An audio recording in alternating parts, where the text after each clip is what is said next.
अध्याय 125 कक्षीय रेल। आगे एक घाटी है। एक बार जब हम इसे पार कर लेंगे तो हमें सिंगूर शहर दिखना चाहिए। ट्रैक का ये खंड सिंगूर फ्रेट टर्मिनल माल टर्मिनल तक पहुंचने से पहले मुख्य माल ढुलाई लाइन से मिल जाना चाहिए। अनंत रेलगाड़ी इन्फिनिट ट्रेन बर्फीले बंजर भूमि पर गति पकड़ते हुए घनी बर्फ को चीरती हुई आगे बढ़ी। उम्मीद है कि सब कुछ सुचारू रूप से चलेगा। हालांकि राघव ने ये कहा, टीम में हर कोई जानता था कि सिंगूर शहर की स्थिति बिल्कुल भी सरल नहीं थी। हवाई अड्डे के उच्च ऊंचाई गलियारे, हाई एल्टीट्यूड कॉरिडोर पर अनगिनत जीवित बचे लोग, पूर्व फेडरेशन के अवशेष, आयरन गार्ड बटालियन, एयरपोर्ट सुरक्षा रेजिमेंट और सिंगूर शहर के स्थानीय जीवित बचे लोग इकट्ठा हो गए थे। अराजकता को बढ़ाते हुए रेडियो रिपोर्टों ने पुष्टि की कि वायुमंडलीय जेलीफिश भी शहर की ओर बढ़ रही थी। इतनी ज्यादा बर्फ के साथ स्नोप्लो के बिना नियमित काफिलों को आगे बढ़ने में संघर्ष करना पड़ेगा।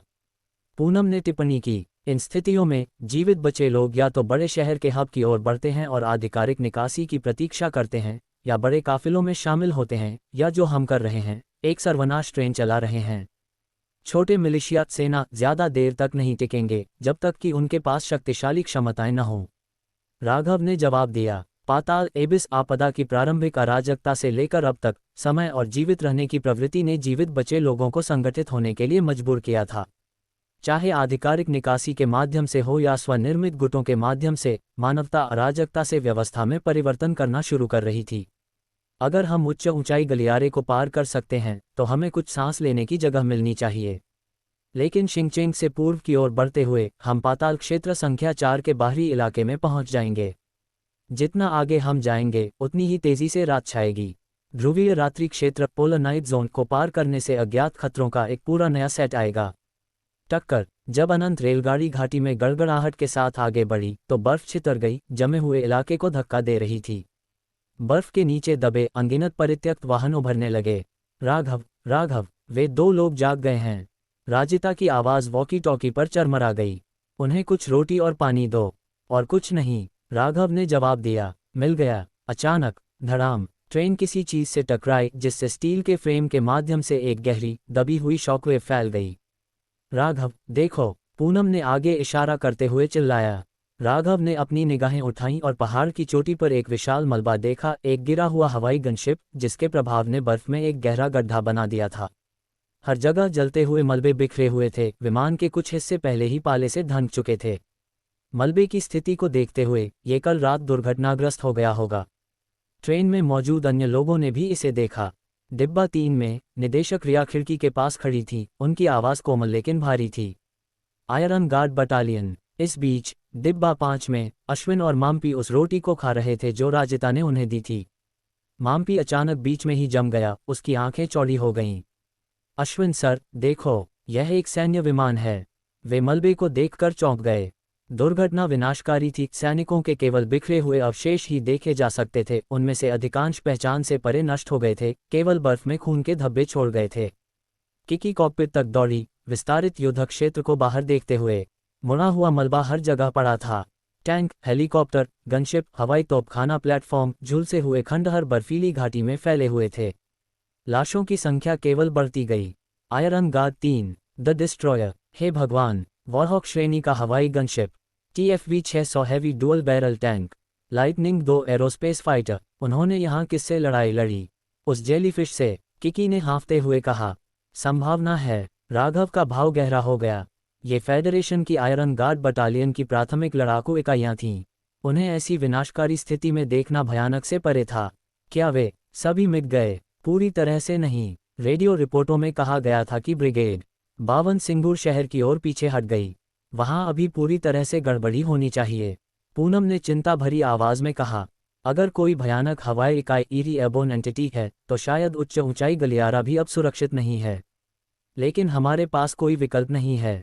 राघव ने जवाब दिया। राजपर्वत सुरंग, राज माउंटेन टनल अवरुद्ध होने और पश्चिमी मार्ग अब कोई विकल्प नहीं होने के कारण आगे बढ़ने का एकमात्र रास्ता चढ़ने का मार्ग क्लाइंबिंग पैसेज था। अचानक भूम, आकाश में एक धीमी गति का भिनभिनाहट दहाड़ उठा। सबने ऊपर देखा। एक छोटा विमान तेज गति से आगे बढ़ा, भूमिगत शहर संख्या 9 की ओर जा रहा था। क्या वह पूर्व फेडरेशन से है या फीनिक्स यूनियन से? पता नहीं। राघव ने उस पर नजर डाली लेकिन उस पर ध्यान नहीं दिया। भूमिगत शहर संख्या 9 के नीचे एक गहरा पाताल बेहेमोथ अभी भी निष्क्रिय पड़ा था। क्या वह उभरेगा, ये किसी का भी अनुमान था। भले ही कोई राघव को बताए कि वहां नीचे खजाना है, वह वापस जाने का जोखिम नहीं उठाएगा। जैसे ही ट्रेन आगे बढ़ी, परिदृश्य खुल गया। आगे एक विशाल खाई घाटी के तल को पार करती थी। इसका अनियमित आकार दूर तक फैला हुआ था।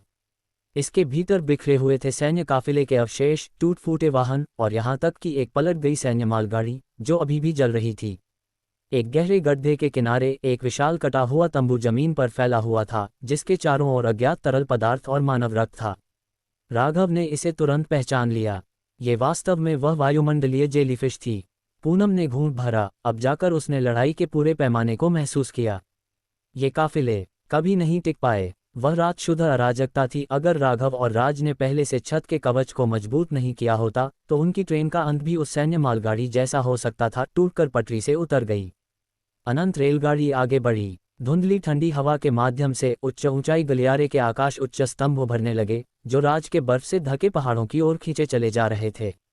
4500 किलोमीटर लंबी पठारी पर्वत श्रृंखला में घुसने के लिए फेडरेशन ने कक्षीय माल ढुलाई रेलवे के निर्माण में 30 से अधिक वर्ष खर्च किए। सभी वाहन, ट्रेनें और कार्गो परिवहन चुंबकीय त्वरण प्रणाली का उपयोग करते थे, जो मेगा सिटी हब के बीच माल परिवहन के लिए $1000 टेक्स्ट किमी घंटा डॉलर से अधिक की गति तक पहुंचते थे। सिंगूर शहर का नंबर 1 स्पेसपोर्ट सबसे महत्वपूर्ण परिवहन हबों में से एक था, जो पश्चिमी और मध्य ड्रैगन राष्ट्र को जोड़ता था। लेकिन यह एकमात्र उच्च ऊंचाई गलियारा नहीं था। पूरे ब्लू प्लैनेट में $20,000 किलोमीटर लंबा कक्षीय रेल नेटवर्क भूमि, महासागर और स्पेसपोर्ट को आपस में जोड़ता था, जो फैला हुआ था। अच्छनेरा, अल्मोड़ा, लद्वा सिटी, हिम्मतनगर, मधुगिरी और प्रशांत, ब्लैक ओशन, आर्कटिक ओशन और पश्चिमी महासागर को जोड़ता था। यह मानवता की सबसे बड़ी बुनियादी ढांचा परियोजना थी। लेकिन अब आकाश छूने वाली संरचनाएं एक शांत शहर पर अशुभ छाया डालती हैं। अनंत रेलगाड़ी Y3365 मुख्य रेल लाइन में मिल गई, जो सिंगूर फ्रेट टर्मिनल की ओर बढ़ रही थी। शहर में जाने वाले राजमार्ग पूरी तरह से जाम थे। खून के धब्बे, कटे हुए अंक, परित्यक्त सामान, सब कुछ बर्फ के नीचे दबा हुआ था। तभी एक ड्रोन ऊंचाई से भिनभिनाया, ट्रेन को स्कैन करने से पहले तेजी से पीछे हट गया। राघव ने माथे पर बल डाला। कुछ अजीब लग रहा था।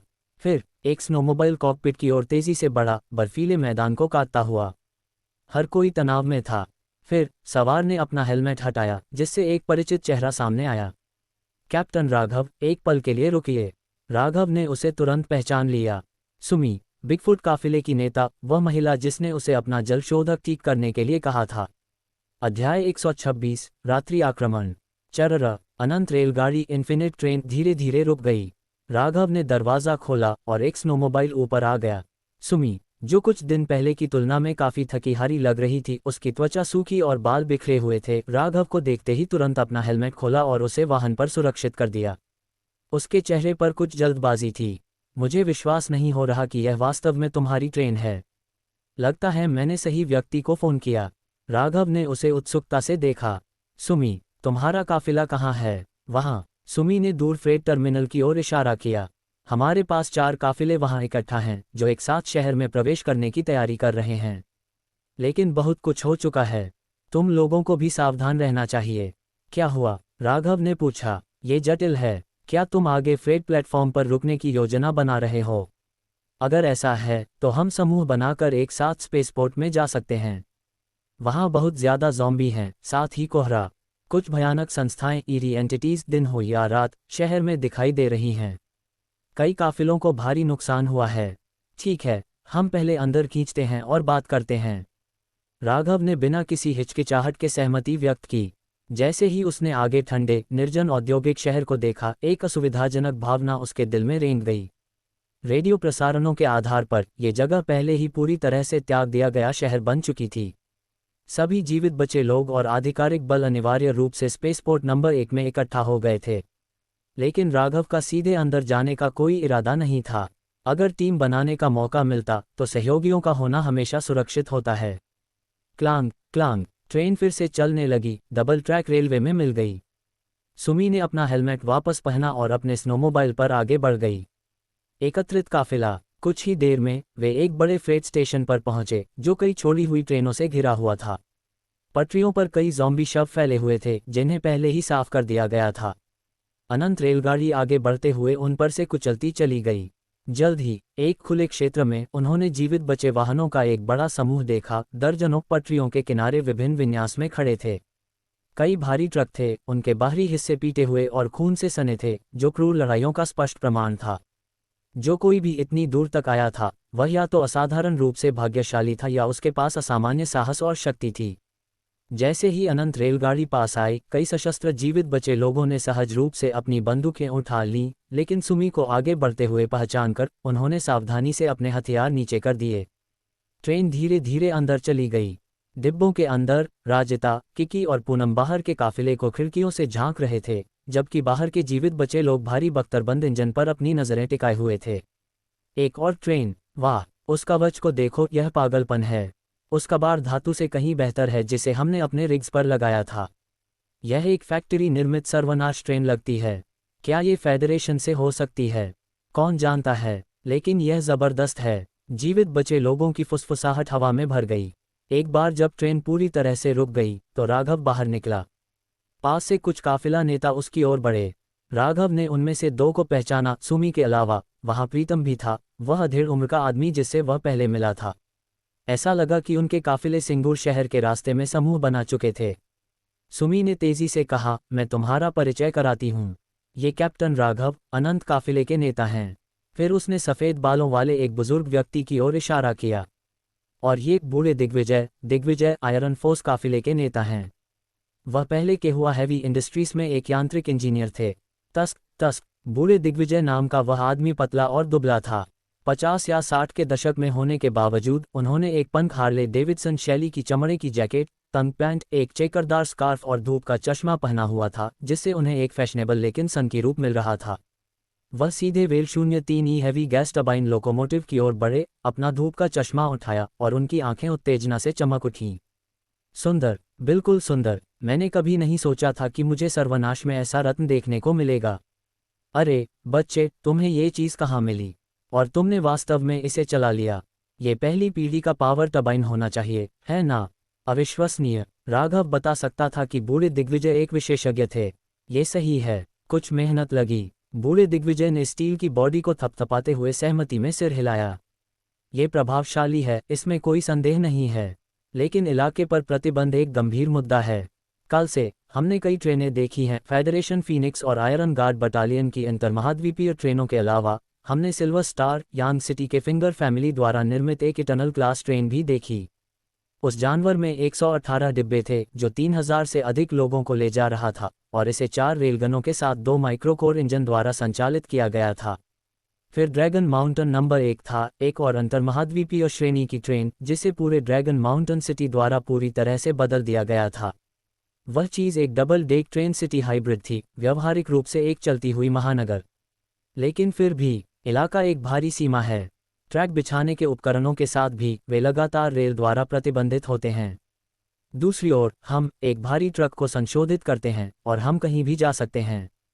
उनका भाव जुनून से भरा था, लेकिन साथ ही टकराव से भी, एक ऐसे व्यक्ति के स्पष्ट संकेत जिसने अपना जीवन मशीनरी के लिए समर्पित कर दिया था।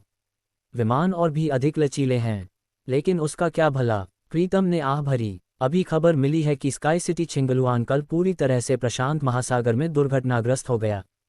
भगवान जानता है कि कितने लोग मारे गए। हाँ, तुम पाताल से भागते हो केवल रात्रि आक्रमण द्वारा निगले जाने के लिए। उन्होंने आगे कहा, हर तरीके में समझौते होते हैं। जरूर, ट्रकों में अधिक स्वतंत्रता है, लेकिन बर्फीले तूफान के प्रकोप के साथ आप अनिवार्य रूप से भारी शुल्क वाले स्नोप्लो के बिना मरने का इंतजार कर रहे हैं। क्या ग्लासेस काफिला इस तरह साफ नहीं हो गया था? राघव की आंखें सनकरी हो गईं। ग्लासेस, वह आदमी जिसने पिछली बार मेरे साथ भयानक रक्त क्रिस्टल का व्यापार किया था। उसे वह आदमी याद आया। उस समय उसका काफिला बस एक बड़ी लड़ाई से बच निकला था और वह पूरी तरह से हताश लग रहा था। फिर भी उनके पास तब भी बहुत सारे सदस्य बचे थे। वे सब चले गए। हाँ, उन पर भयानक संस्थाओं ने हमला किया। नहीं, सुमी ने गंभीरता से कहा। वे बर्फीले तूफान में फंस गए और रात्रि आक्रमण उन तक पहुंच गया। उनकी टीम में कोई उत्परिवर्तित हो गया और ठीक है, तुम बाकी का अंदाजा लगा सकते हो। रात्रि आक्रमण। राघव का दिमाग तेजी से चला। क्या ये वही था जिसे निदेशक रिया ने डार्क नाइट इन्फेक्शन कहा था? क्या इससे बचाव का कोई तरीका है? राघव ने पूछा। नहीं, बूढ़े दिग्विजय ने तिरस्कारपूर्वक हाथ हिलाते हुए कहा। जो कोई भी घायल, मानसिक रूप से थका हुआ या पहले से ही कमजोर इच्छाशक्ति वाला है, वह किसी भी क्षण इस बुराई शक्ति द्वारा पकड़ा जा सकता है। वे कुछ ऐसा बन जाते हैं जो न तो इंसान है और न ही भूत। सुमी ने सिर हिलाया। इसलिए हमारे काफिले में जो कोई भी घायल होता है, उसे श्रृंखला प्रतिक्रिया को रोकने के लिए तुरंत एक अलग वाहन में अलग कर दिया जाता है। राघव हैरान था। उसने उस समय के बारे में सोचा जब किकी गंभीर रूप से घायल थी और वह अदृश्य भ्रष्ट राक्षस दिखाई दिया था। उसे याद आया कि ट्रेन में भयानक रेडियो आवृत्ति ने घुसपैठ की थी। यह एक भयानक रूप से नज़दीकी बुलावा था। लेकिन अब भयानक क्यूब के साथ, क्या इसका मतलब ये था कि उसकी ट्रेन पर यह फिर कभी नहीं होगा? अगर ऐसा है तो उसकी अनंत रेलगाड़ी वस्तुतः अस्तित्व में सबसे सुरक्षित जगह थी। दिनेश कहाँ है? राघव ने अचानक चेसिंग विंड काफिले के नेता के बारे में पूछा। वे उस रात पिंग आज झील की ओर बढ़ गए, प्रीतम ने आश्चर्यचकित होकर जवाब दिया। तुमने नहीं सुना? उस रात एक बड़े पैमाने पर ज़ॉम्बी दंगा भड़क उठा। क्या तुम भी उसमें नहीं फंसे थे? राघव का दिल डूब गया। तुम लोग भी उससे टकराए थे?